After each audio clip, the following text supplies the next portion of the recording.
E hoje eu estou aqui para falar com vocês sobre relacionamentos narcisistas. Vocês já ouviram falar sobre? Vocês conhecem alguém que já esteve em um relacionamento com um narcisista? Você já esteve em um relacionamento com esse tipo de pessoa? Então, eu fiz algumas anotações para conversar com vocês acerca disso. E a princípio eu gostaria de falar um pouco do contexto histórico, né? O que é o narcisismo, de onde vem, de onde surgiu essa palavra, né? E narcisismo, ele vem da história de Narciso. Narciso é uma história da mitologia grega e se refere a um jovem que era muito bonito, muito admirado por todos. E aí os seus pais, um certo dia, consultaram o oráculo com a finalidade de saber sobre o seu futuro. E o oráculo disse que ele teria vida longa desde que não visse a sua própria imagem. Logicamente que os pais dele, com a finalidade de proteger, esconderam todos os espelhos, mas como na maioria das histórias da mitologia grega, tu não tem como fugir do que está predestinado para ti, em um belo dia, Narciso, andando às margens do rio, ele viu o seu próprio reflexo na água. E a partir desse momento, ele se apaixonou pelo que ele viu, ele se apaixonou pelaquela imagem. E a história conta que, como ele era muito bonito, muito arrogante, né? Ele despertava muitos amores, mas também ele não permitia com que ninguém entrasse na vida dele. E aí, por conta disso, uma ninfa chamada Eco lançou uma maldição para ele. E aí, quando ele se apaixonou pelo eu dele, que era algo impossível, ele definhou até a morte, né? Essa é a história trágica de Narciso. Ela foi escrita pelo poeta grego Ovídio, chamado Ovídio, né? Então, se você for buscar no dicionário, por exemplo, essa palavra, ela vai estar sempre relacionado à beleza física, né? O conceito dela vai estar sempre relacionado a isso.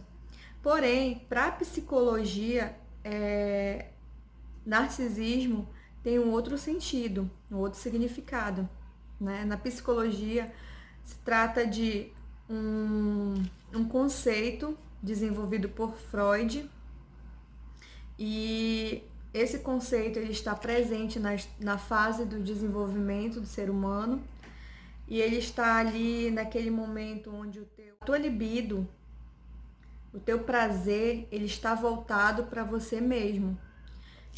Então, nesse momento, o narcisismo ele está entre esse momento e o momento em que você consegue ter a tomada de consciência que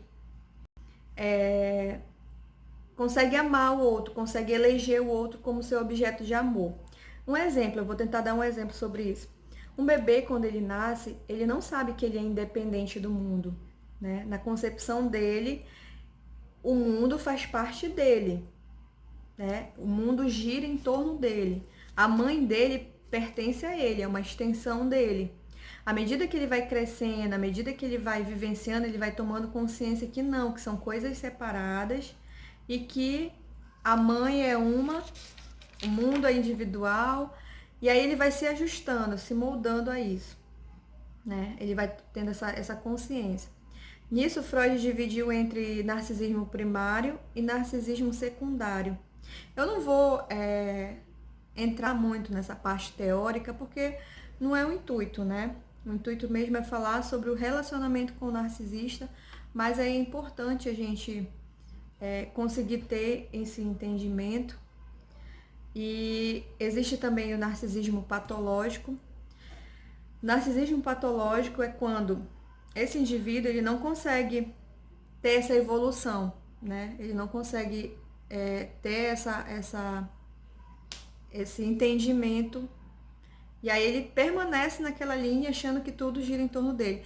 No DSM-5, que é o Manual Diagnóstico e Estatístico de Saúde Mental, ele está denominado como transtorno de personalidade narcisista, mas é importante também ressaltar que esse diagnóstico, existem critérios para ele ser feito, não é um diagnóstico simples, ele é feito por meio de atendimento clínico, né?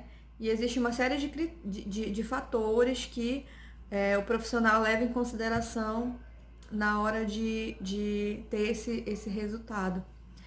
Então, eu não vou também entrar muito nessa parte, porque o intuito daqui não é diagnosticar ninguém, é apenas falar assim, acerca desses comportamentos, mas não diagnosticar.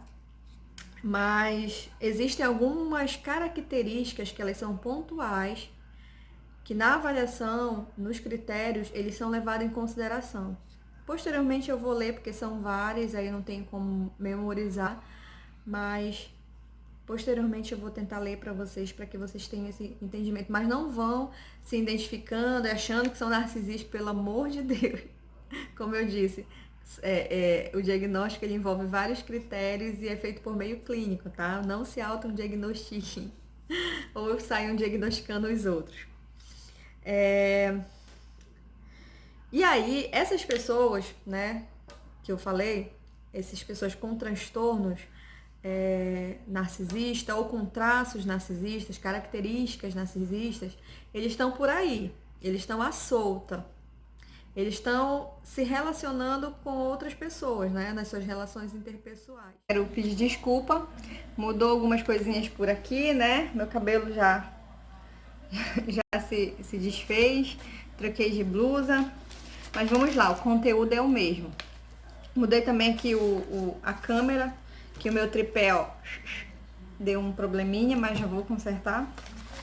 Então, como eu estava falando, essas pessoas, né, com esses transtornos, com esse transtorno e com esses traços, né, com essas características narcisistas, elas estão por aí, elas estão à solta, elas estão se relacionando uma com as outras, né, nas suas relações interpessoais, né, tanto amorosas como relações de trabalho e assim por diante, né?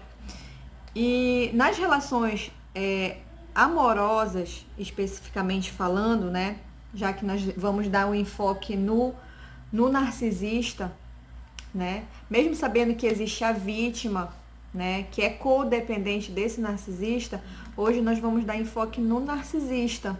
Para quem sabe, em outro momento a gente vir falar da vítima, porque é tão importante quanto, né, falar da vítima é tão importante quanto falar do narcisista, tendo em vista que esse tipo de abuso, esse ciclo de abuso no qual essa vítima ela está inserida, é doentio, certo? E a vítima, por si só pelo fato dela aceitar estar em um relacionamento assim, ela precisa de uma atenção, ela precisa de cuidados. Mas para que isso aconteça, ela precisa primeiramente tomar consciência de que ela está em um relacionamento doentio, de que ela precisa desses cuidados. Em outros momentos a gente vai falar sobre o que esses abusos eles ocasionam através de sintomas físicos na vítima, né? Das estatísticas de abuso nesse período de quarentena com as vítimas de abuso.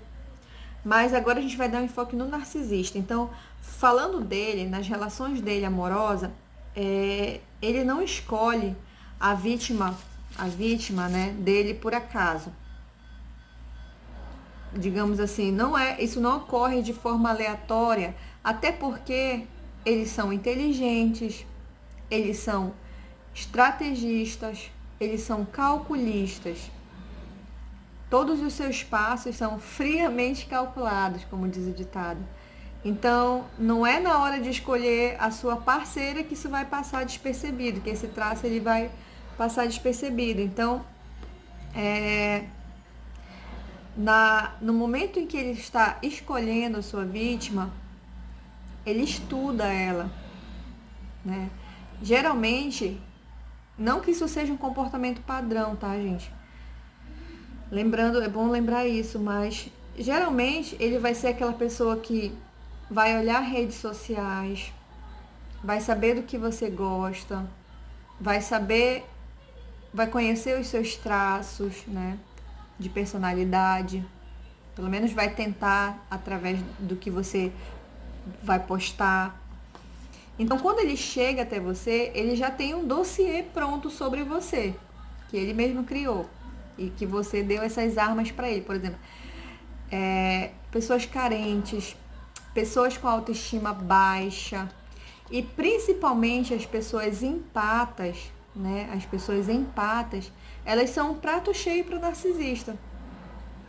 Quando o narcisista ele encontra esse tipo de perfil, ele agarra e aí ele começa esse trabalho dele, esse estudo dele sobre o outro, de como agir, como atacar, né?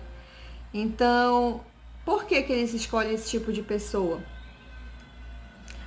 Porque o narcisista, ele não vai lidar com aquela pessoa que se conhece. Então, as pessoas seguras, as pessoas que têm o autoconhecimento, elas dificilmente vão cair na armadilha do narcisista. Por quê? Porque elas conseguem identificar o abuso, elas conseguem identificar de início as intenções, né? Não generalizando. É bom sempre frisar que isso aqui não é generalizando, mas é baseado em um comportamento padrão, digamos assim, né? Quando você tem esse autoconhecimento, você não aceita qualquer coisa. O narcisista, ele não vai querer mexer contigo porque ele sabe que você não aceita qualquer coisa, ele sabe o seu posicionamento, ele sabe os seus esclarecimentos acerca da vida, das vivências. Já uma pessoa insegura, com a autoestima baixa, não. Ela se ilude com elogios, ela aceita migalhas, né? Mas não pense que a princípio o que ele vai te oferecer vão ser migalhas. O que ele vai te oferecer vai ser um bombardeio de amor. É essa a expressão que é usada.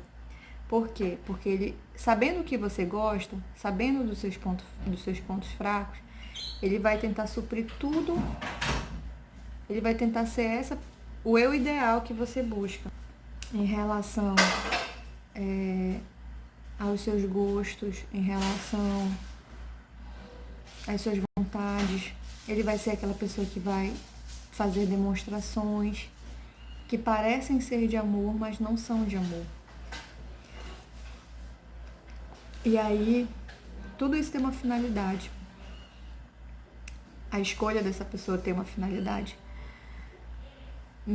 Em algum momento do ciclo de abuso, quando ele começar a demonstrar quem realmente ele é, quando ele começar a colocar as garras para fora, os empatas, eles tendem a trazer a culpa dos problemas, das problemáticas do relacionamento para si. Que é tudo que o narcisista almeja. Ele sempre está projetando algo no outro. Culpa, o arrependimento, o julgamento. Ele sempre está tentando fazer com que o outro sinta tudo isso. Porque ele é incapaz de sentir remorso, ele é incapaz de sentir empatia pelo que ele faz com o outro. Ele só sente algo assim quando se refere a ele mesmo, quando ele se vê prejudicado. Né? A maioria das vezes a tendência deles é sentir raiva. Eles não gostam de ser contrariados. Eles têm extrema necessidade de admiração. Então, é importante a gente saber disso. É importante a gente saber com quem a gente está lidando. É importante a gente saber em que relacionamento a gente está.